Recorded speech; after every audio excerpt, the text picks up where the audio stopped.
So here's one of my favorite things about the Shark. I think this is actually a really cool feature. You can actually take the handle off, and then you can obviously put your attachments on here and all that fun stuff. But if you take it off, let's see if it does it this way. Okay, so not this way, but if you take the whole wand off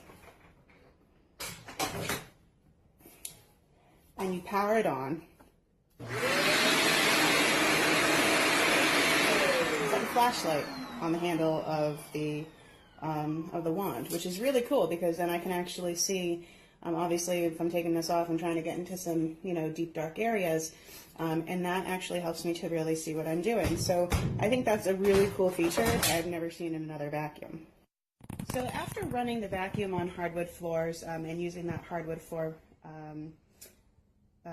level, the rotator on this doesn't actually run. So I'll show you real quick. When I put it down onto the floor level, you can see the brush doesn't actually rotate.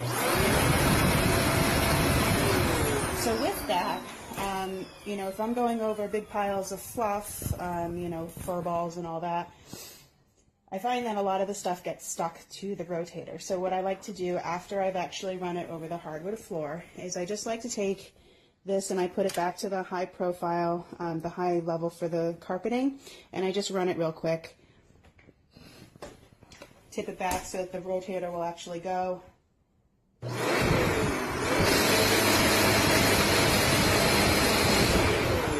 that sucks up all of that fuzz that got stuck in those rotator blades.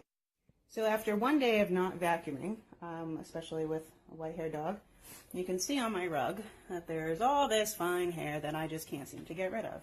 Well, the great thing about the Shark, and here it is, pretty little gadget, this is going to pick it all up. So just press down on the plate. You can see this actually, it swivels. So I actually like that. I grew accustomed to that with my Dyson. I love the swivel head.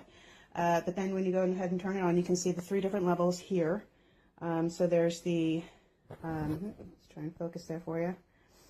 There is for thick carpeting, low pile carpeting, and then for hardwood floors or for hard floors. So I use the thick carpeting because this is a very dense carpet, and it is a high pile.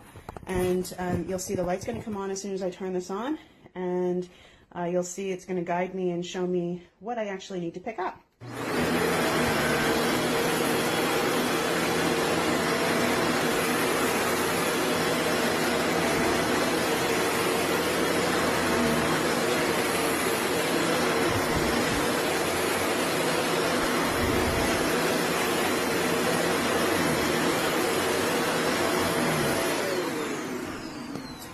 You can see all that fine hair.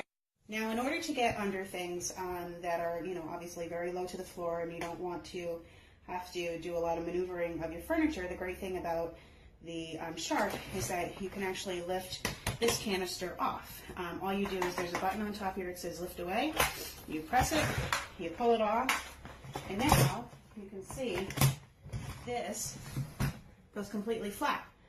So I can get underneath my hutch. This actually, well, yeah, it's a little bit heavy, but I mean, you kind of got to expect it to be, since it is the whole mechanism for the vacuum itself. But you can see that I'm able to get the vacuum itself very low, which means all that dog hair that hides underneath my hutch is now going to be going away. And just to put that on, as you can see, just as simple as that. Now this kind of confuses me because I thought that this right here should go here, and then it would hold it secured while I'm vacuuming. But what I found to be happening is that, as I'm pushing and pulling, of course it's not going to do it right now, it has a tendency to fall off. So I'm a little bit confused by whether or not it's supposed to hold the hose there permanently, or what the deal is with that. So on the back, you can see that there are 2 spots for putting the attachments. I use the wand the most, and then of course since there's a spot for 1 more, on this side I just keep my brush here. There are 2 other possible attachments that I have. Unfortunately, there's no place on the vacuum itself that I can put them, so the likelihood of me using them is actually very slim, mainly because I'm just going to forget about them since they're now put into a closet. So another one of the downfalls is that the vacuum doesn't really move as quickly as it needs to when I'm using the wand attachment. Of course, I don't have it on right now, but the vacuum itself, because it's so heavy weighted in the front, unfortunately it's not even balanced and it has a tendency to fall over. Now with the cord being so long and obviously using the wand, it does tend to get tangled in it, and again it does get, it does fall over. So you can see, and honestly, I know you can't see how far away I am, but realistically I'm maybe about 4 feet away from the vacuum. So it does tend to get stuck and it does fall over. This is a problem that I see with the Shark. It's not a problem that I had with my Dyson ever.